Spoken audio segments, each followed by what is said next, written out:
책을 너무 좋아하는 소녀가 있었습니다. 그 소녀는 자신의 꿈과는 너무 다른 삶을 살았어요. 나이가 든 후 소녀는 생각했습니다. 해보고 싶은 걸 해보자. 현실에 밀려난 책에 대한 그리움을 여러분과 함께 나누고 싶습니다. 본질을 벗어나지 않는 요약, 지적 대화를 위한 넓고 얕은 지식, 8 예술편 시작하겠습니다. 군 말, 어느 파트보다도 어려웠던 파트입니다. 거의 일상생활에서 접해보지 않았던 내용이라 그런 것 같습니다. 지적 대화를 위한 넓고 얕은 지식이라는 책을 통해 그나마 접하게 된 것을 감사하게 생각합니다. 또한 고백하건대 만약 유튜브에 올릴 일이 없었다면 예술 파트는 아마도 건너뛰고 읽었을지도 모릅니다. 나와 상관없다는 생각이 늘 지배적이었으니까요. 이렇듯 편협한 생각으로는 지적 대화에 참여할 수 없겠지요. 여러 가지로 감사한 파트였습니다. 지적 대화를 위한 넓고 얕은 지식 8 예술편 지은이 최사장. 이번 여행지는 예술이다. 예술적 체험은 너무나 개별적이고 주관적인 까닭에 각각의 개인이 얻는 통찰에 대한 공통 분모를 찾거나 이를 일반화하기가 어렵다는 면이 있음에도 불구하고 예술 작품은 구체적인 개인의 내면에 심오한 울림을 선사함으로써 수많은 일을 진리 앞에 이르게 하는 역할을 수행해 왔다는 점에서 앞서 둘러본 철학이나 과학처럼 예술도 엄연한 진리의 후보라고 할 수 있다. 예술은 문학, 음악, 미술, 건축, 무용 등 다양한 분야를 갖는다. 단순하게는 시간과 공간의 형식에 따라 구분할 수 있다. 시간의 형식을 따르는 예술은 문학, 음악, 무용이고 공간의 형식을 따르는 예술은 회화, 조각, 건축이다. 이 중에서 우리는 주로 공간적 형식을 기반으로 하는 예술 작품들에 대해 논의할 것이다. 특히 2차원의 공간 형식을 따르는 서구 회화를 중심으로 예술의 역사를 탐구할 것이다.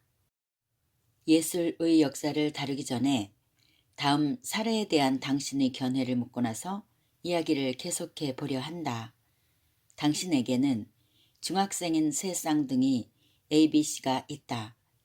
1년 동안 취미로 미술학원에 보냈더니 어느 날 3명 모두가 미술 쪽으로 진로를 희망한다고 이야기했다.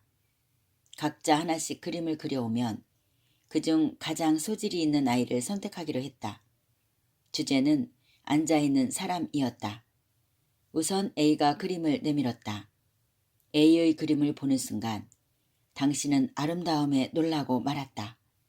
수학적으로 정확한 원근법으로 그렸을 뿐만 아니라 앉아있는 사람의 아래쪽으로는 넓어지고 위로는 좁아지는 안정적인 삼각형의 구도를 취하고 있다.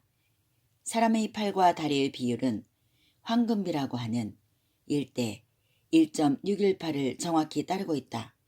편안하고 안정되어 보인다.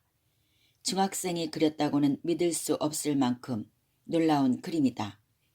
이 아이를 키워야겠다 생각할 때 B가 그림을 내밀었다. B 그림을 보는 순간 당신은 휘몰아치는 감정에 휩싸였다. 원근법이나 사람의 형태가 정확히 지켜지지는 않았지만 앉아있는 사람의 표정과 미묘한 몸 동작에서 고뇌하고 있는 인간의 실존이 느껴진다. 찌푸려진 미간에서 고통이 느껴지고 의자 모서리에 당장 쓰러질 것만 같이 불안하게 걸터앉은 모습에서 현실에 대한 불안이 선명하게 전해진다. 미술 천재인가 싶다. 당연히 B가 화가가 되어야 한다고 생각하고 있을 때 C가 그림을 내밀었다. 혹시 더 뛰어난 그림일까?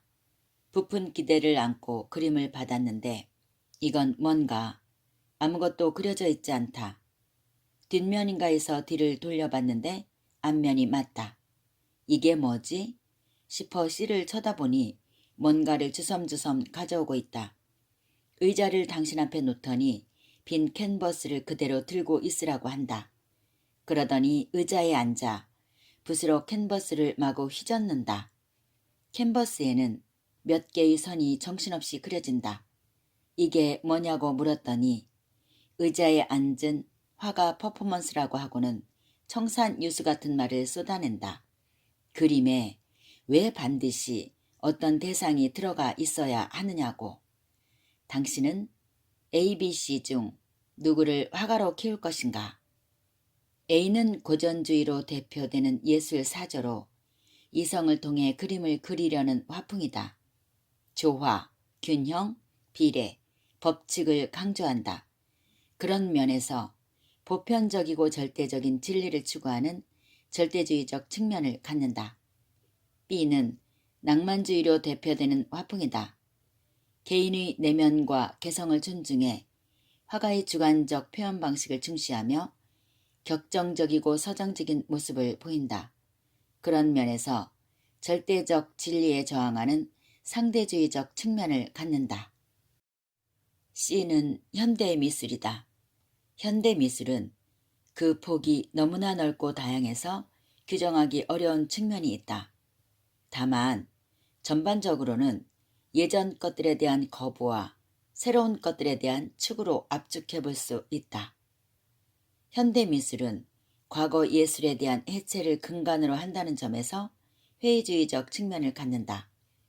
이렇듯 세부적인 미술사는 절대주의, 상대주의, 회의주의의 세 측면으로 단순화할 수 있다. 다만 시대 구분은 우리가 일반적으로 사용하는 역사 발전의 5단계보다 조금 더 세분화해서 고대, 중세, 르네상스, 초기 근대, 근대, 현대 순으로 알아보고자 한다.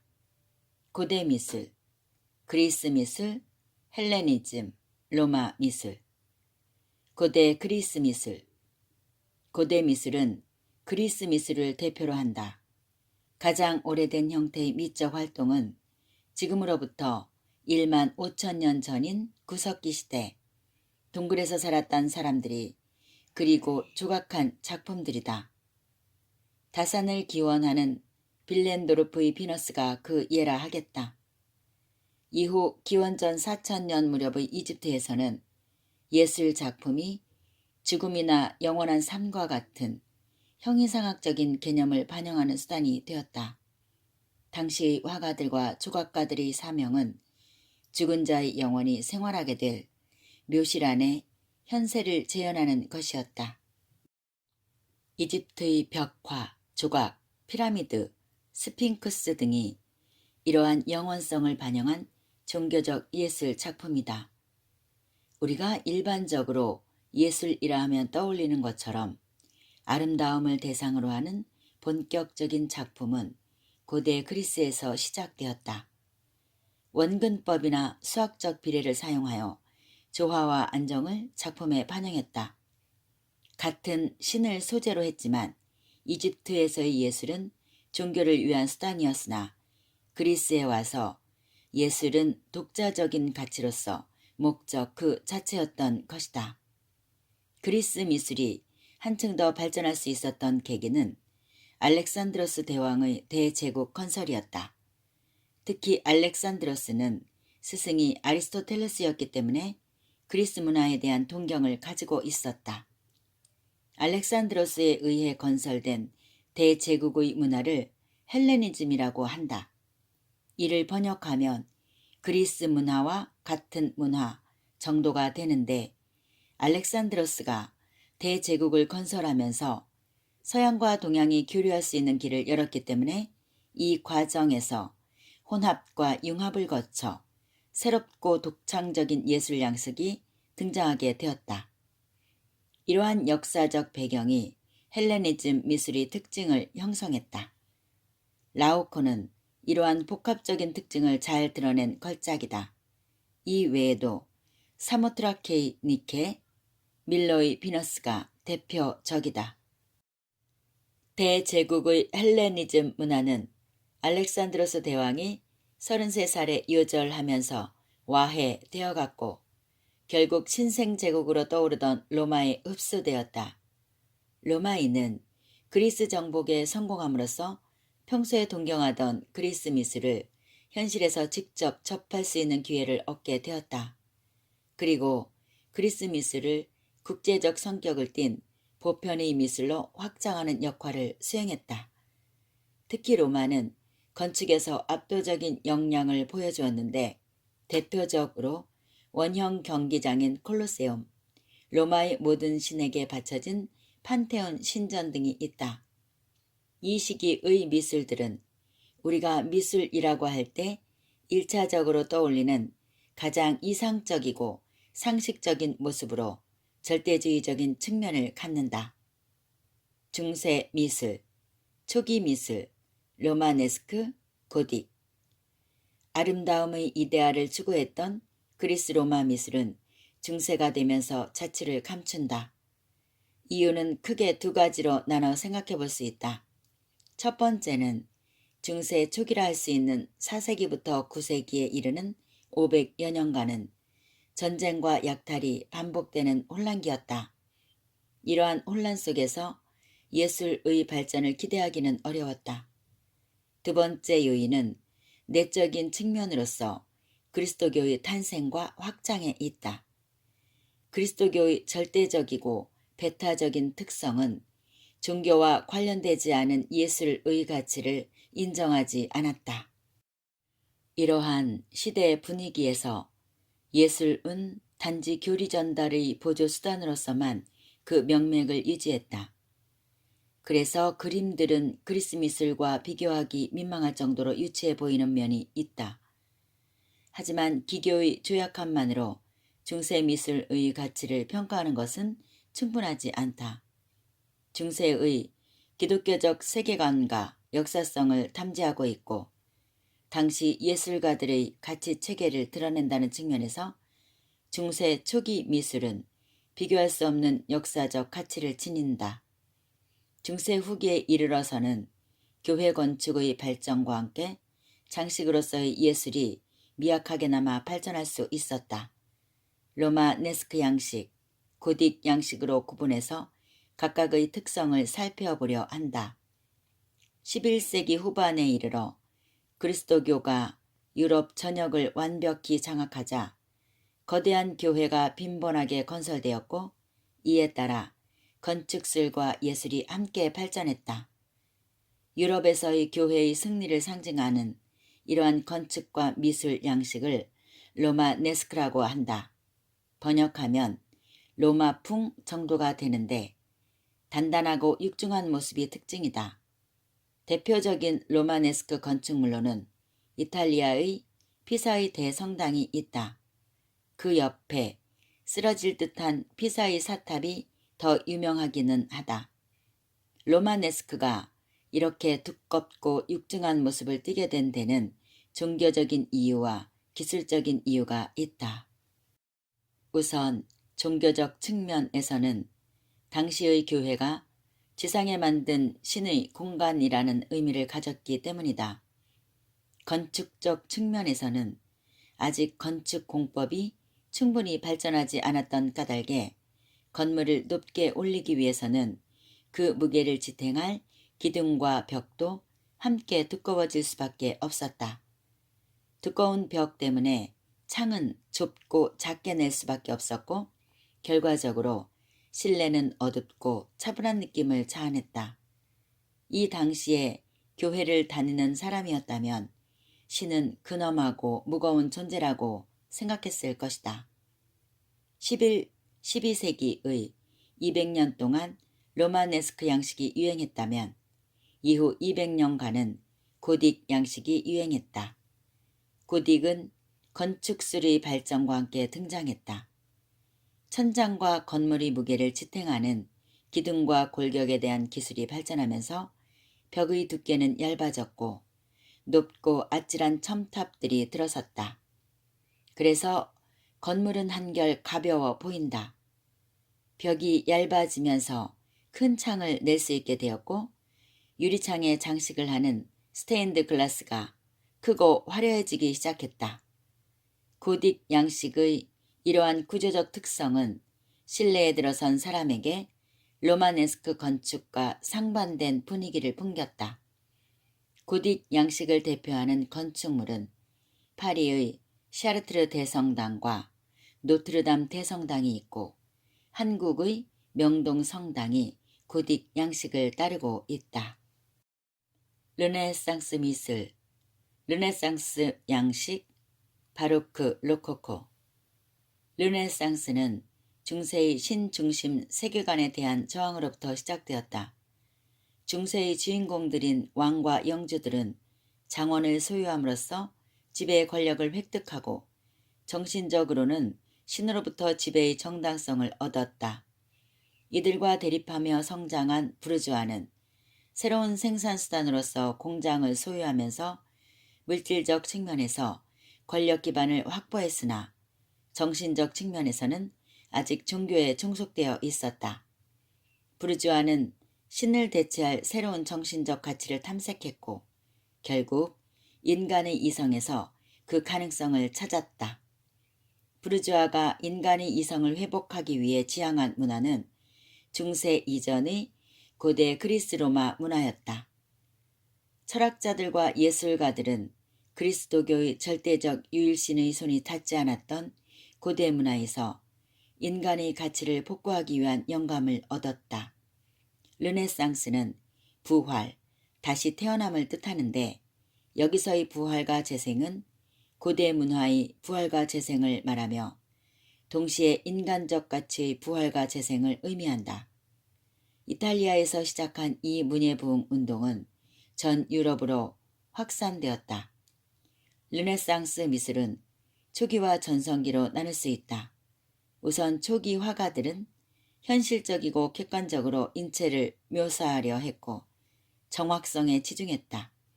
그림의 소재는 고대 신화에서 따온 경우가 많았다. 대표적인 작품으로는 보티첼리의 비너스의 탄생이 있다. 이후 전성기 르네상스 미술은 다른 어떤 시기보다도 많은 천재가 등장했다. 대표 화가는 레오나르도 다빈치로 그는 15세기 중엽부터 16세기 초까지 활동했다. 화가이자 조각가, 건축가, 기술자이기도 했던 레오나르도는 전형적인 천재의 모습을 보여주는 독특한 인물이었다. 그는 평생 39 정도의 시체를 해부함으로써 인간의 골격과 근육의 움직임에 대해 정확히 이해하고 있었고 이를 바탕으로 인물을 현실적으로 묘사할 수 있었다. 또한 공기원근법의 이론을 정립해서 2차원의 평면에 깊이감을 강화하기도 했다. 원근법은 두 종류가 있다. 일반적인 것은 선원근법으로 평면에 대각선을 그려서 물체가 점점 작아지다가 결국 사라지는 소실점을 만들고 이를 기준으로 앞의 물체는 크게, 뒤의 물체는 작게 그리는 방식을 말한다. 또 다른 원근법이 공기원근법이다. 가까이 있는 물체는 선명하게 보이지만 멀리 있는 물체일수록 공기로 인해 푸른색이 가미되고 채도가 낮아져 윤곽이 희미해지는 현상을 표현한 방법이다.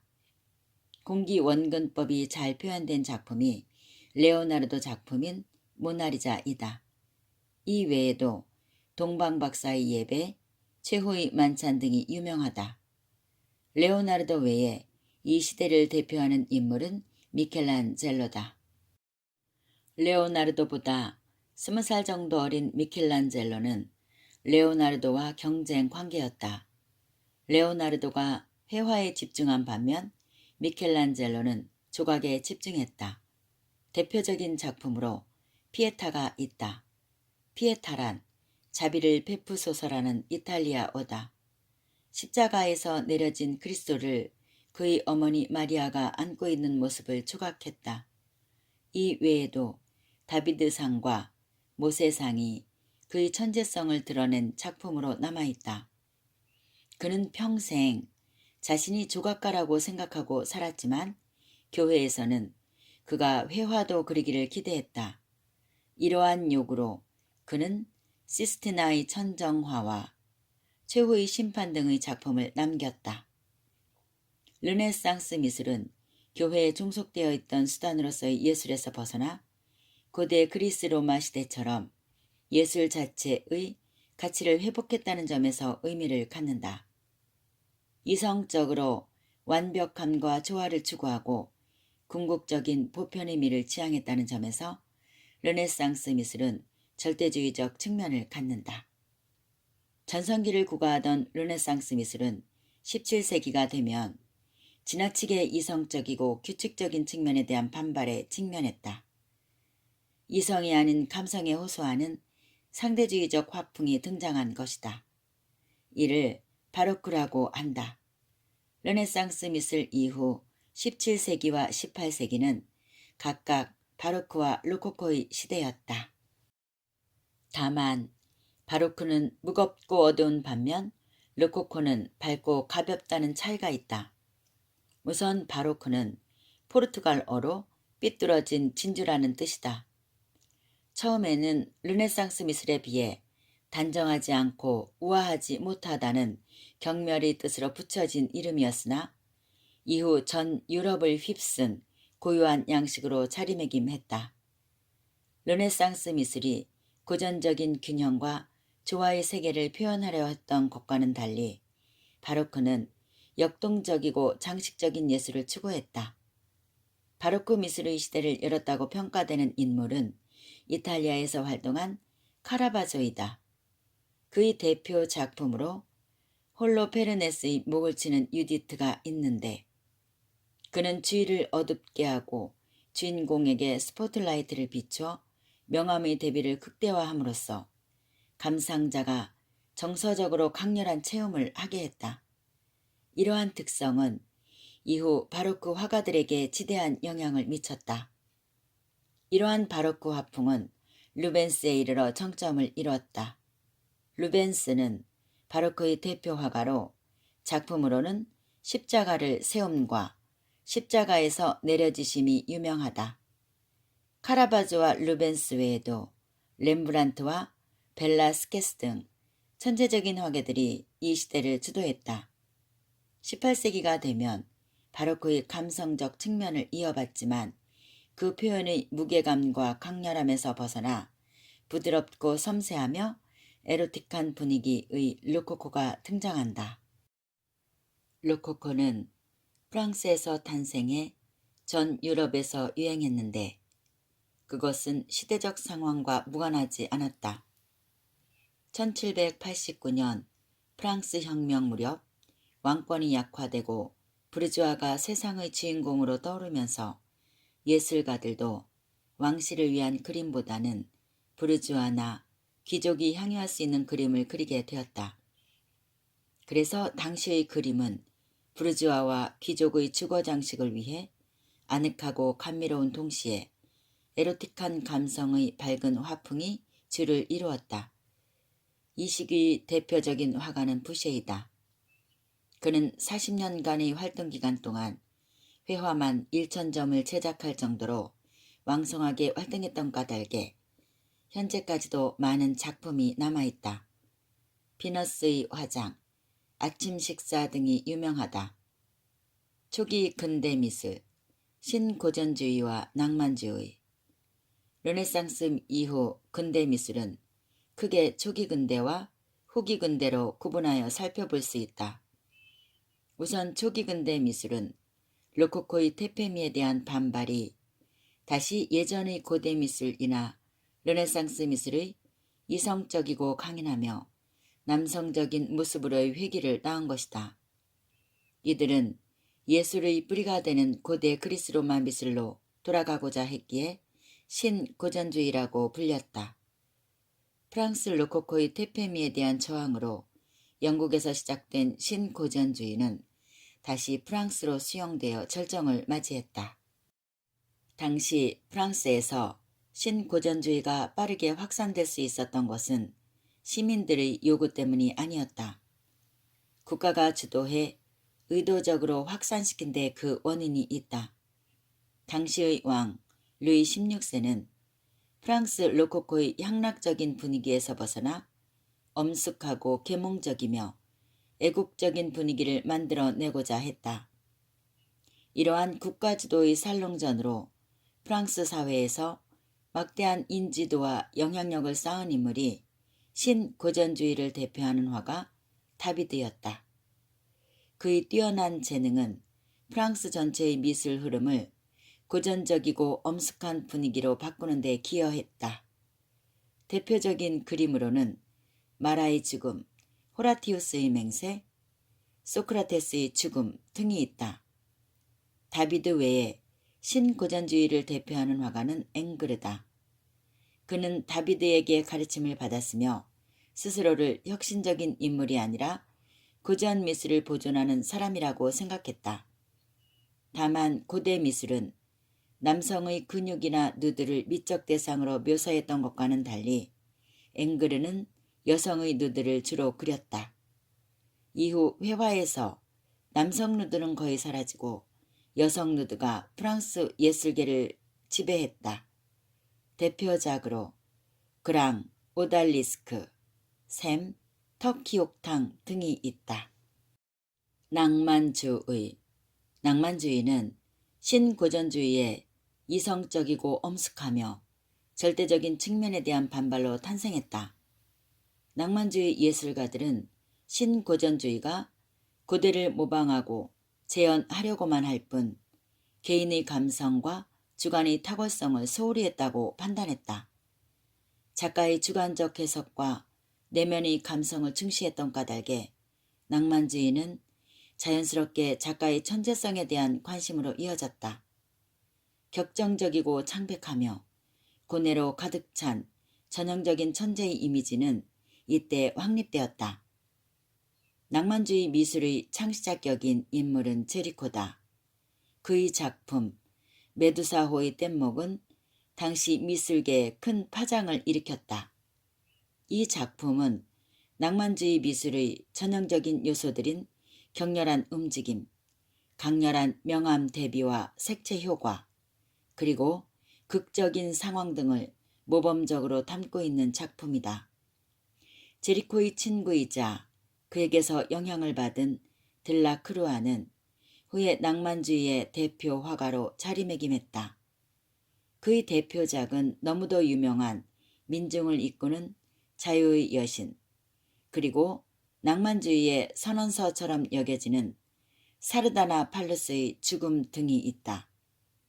초기 근대 미술은 이성의 절대적 객관성을 강조한 신고전주의, 감성과 상대적 주관성을 강조한 낭만주의로 구분된다.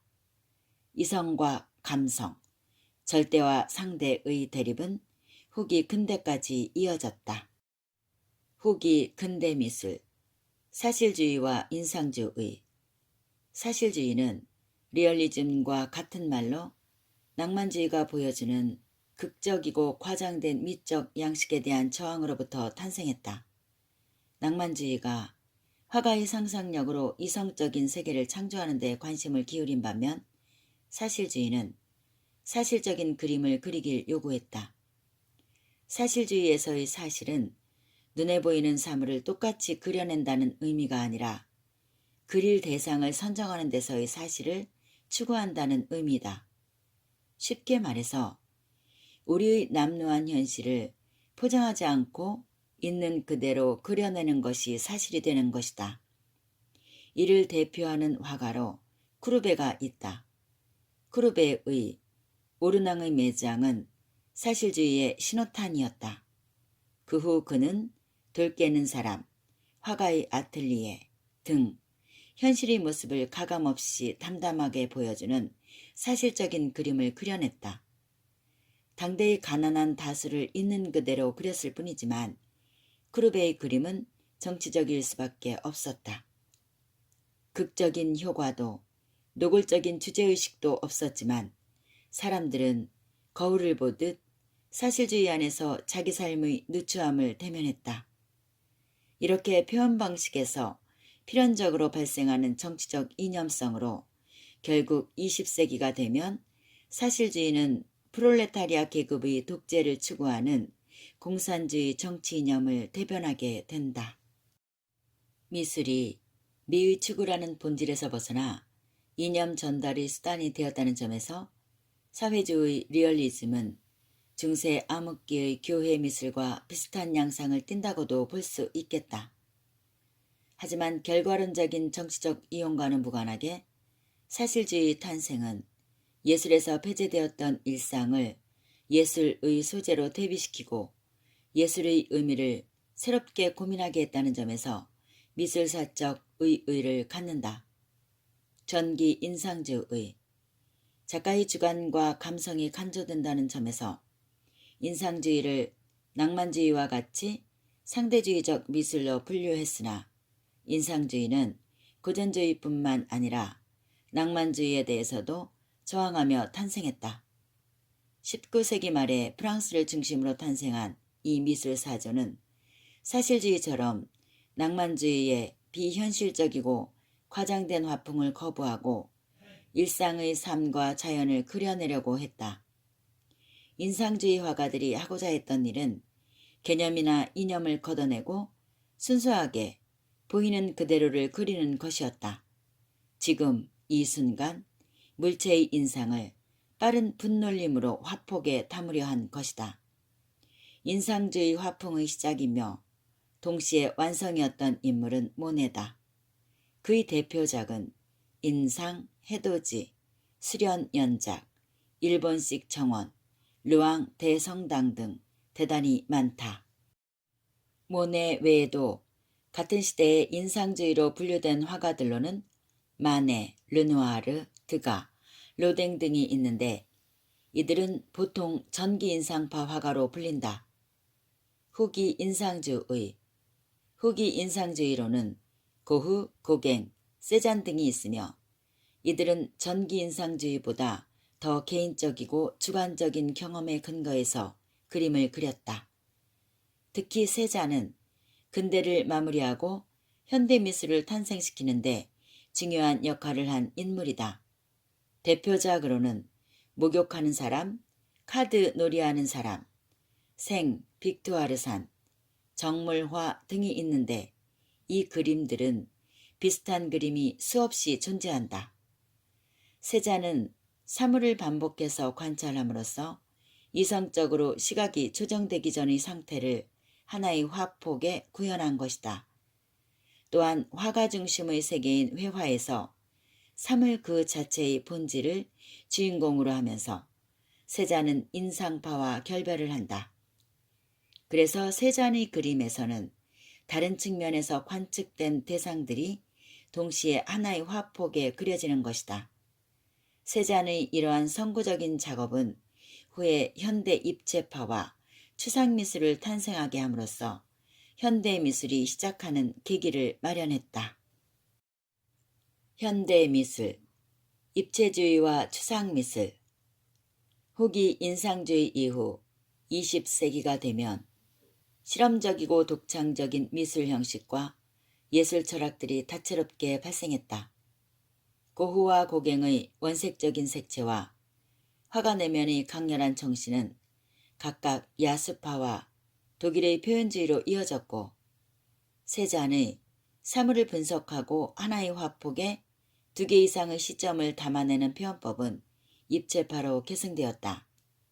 이 외에도 이탈리아의 미래주의, 영미의 타다이즘과 초현실주의까지 현대미술은 규정하기 어려운 다양하고 독창적인 방법으로 발전해 나갔다.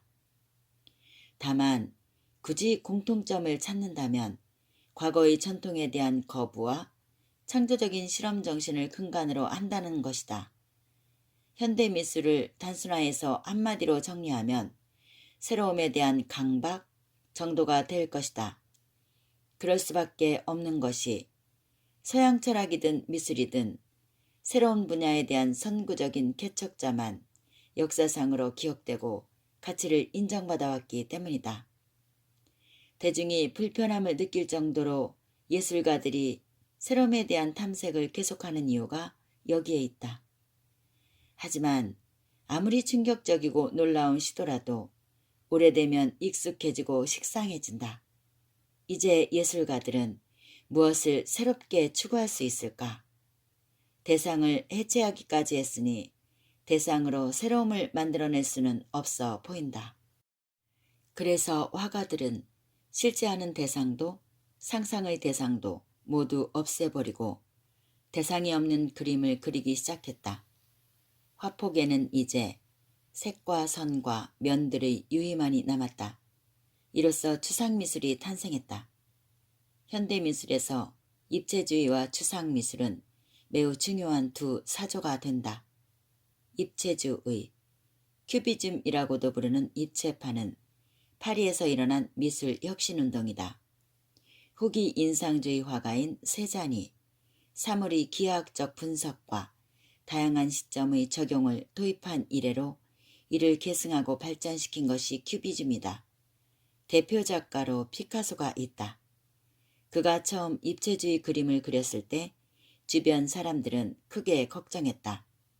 다양한 관점의 대상을 하나의 화폭에 담은 결과물은 너무나 기괴했고 기존의 예술에 대한 관념으로는 이해하기 어려웠기 때문이다.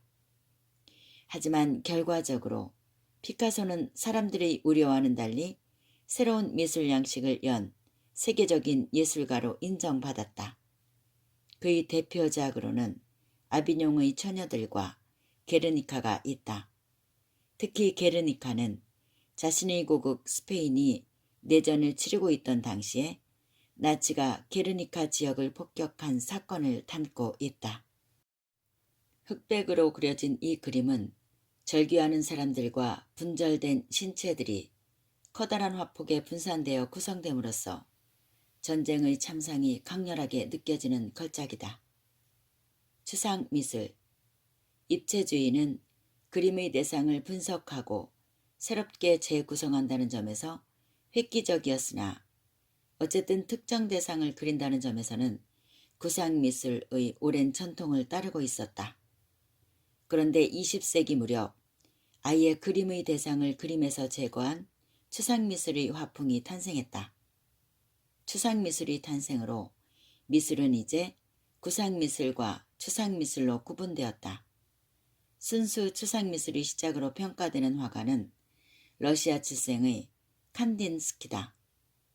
그는 실제하는 대상을 화폭에서 완벽하게 제거하고 색의 덩어리와 단순한 선과 면으로 시각적 효과를 강조했다. 그는 색이 영혼의 떨림을 준다고 말할 정도로 대상을 제외한 순수한 추상이 인간의 감정에 강력한 영향을 미칠 수 있다고 생각했다. 추상미술은 세계대전 동안은 주춤하다가 1940년대 이후가 되면서 미국에서 추상표현주의로 발전하여 현대미술을 주도하게 되었다. 오늘날의 미술, 예술의 주체를 흔들다.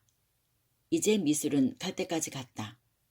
그림의 대상을 없앴는데 더 이상 뭐가 남아있겠나. 하지만 미술의 대상은 사라졌다 해도 현대미술의 본질인 새로움에 대한 욕망은 남아있다. 현대미술은 그동안 작품 밖에 머물고 있던 작품을 제작하고 있는 화가를 예술작품의 일부로 끌어들인다. 오늘날의 미술은 미술의 주체를 흔드는 방향으로 나아가고 있는 중이다. 주체를 흔드는 방법은 다양하다. 첫 번째 방법은 화가의 행위 자체를 예술로 규정함으로써 새로움을 추구하는 것이다. 두 번째 방법은 주체를 아예 없애는 것이다. 이를 자동기술법 또는 자동묘법이라고 부른다. 주체를 정말로 아예 없앨 수는 없고 이성의 통제를 벗어나 무의식적인 무념무상의 상태에서 손이 움직이는 대로 그림을 그리는 방법을 말한다. 종이 위에 물감을 짜서 반을 접었다가 펴는 데칼코마니 방법도 이에 속한다. 주체를 흔드는 마지막 세 번째 방법은 주체를 집단화하는 것이다. 요즘 전시회에 가보면 안내하는 사람들이 자꾸만 작품들을 만져보라고 하고 어디 가서 서 있어 보라고 하는 등 감상자가 작품을 경험하고 작품의 일부가 되도록 한다. 이것은 다수가 작품에 참여하고 그로써 작품을 완성해 나가는 과정이다. 그리고 이 책에서는 다루지 않았지만 이와 같이 현대미술에서 대상과 주체가 탐구되는 동안 일부 예술가들과 평론가들은 예술의 의미를 탐구하는 독자적인 영역을 개척하기도 했다. 현대 예술의 다양성 속에서 예술의 범위를 어디까지로 볼 것인가에 대해 평론가들과 예술가들이 논평과 퍼포먼스로 그 가능성을 탐구하고 있는 것이다. 이제 앞으로는 현대미술의 낯선 모습과 마주친다면 당황하지 말고 다음 두 가지만 생각해 보면 되겠다. 아, 새로운 무엇인가를 시도하려고 노력하고 있구나. 예술의 대상, 주체, 의미 중에 무엇을 흔들고 있는 것이지? 그러면 현대미술을 쉽게 이해할 수 있을 것이다. 이것만은 꼭 해보아요. 어려웠지만 예술의 파트를 읽으며 학창시절 배웠던 르네상스, 로마네스크 양식, 고딕 양식, 바로크, 로코코 등의 단어가 떠오릅니다. 제가 처음 지적 대화를 위한 넓고 얕은 지식을 올리며 교과서 같은 책이라고 했는데요. 말로만 그럴 것이 아니라 한 번 보고 끝내는 책이 아닌 정말로 교과서같이 여러 번 반복해 봐야겠다는 생각을 이번 파트에서 더욱 절실히 해봅니다. 한 번 더 읽을 때마다 머릿속으로 언젠가 배웠던 또는 무심코 들었던 것들이 귀환 현상이 일어납니다. 그것들이 반복으로 어디서나 적용될 수 있는 상식의 개념들이 정립될 수도 있겠습니다. 여기까지 함께 해주신 여러분 감사합니다.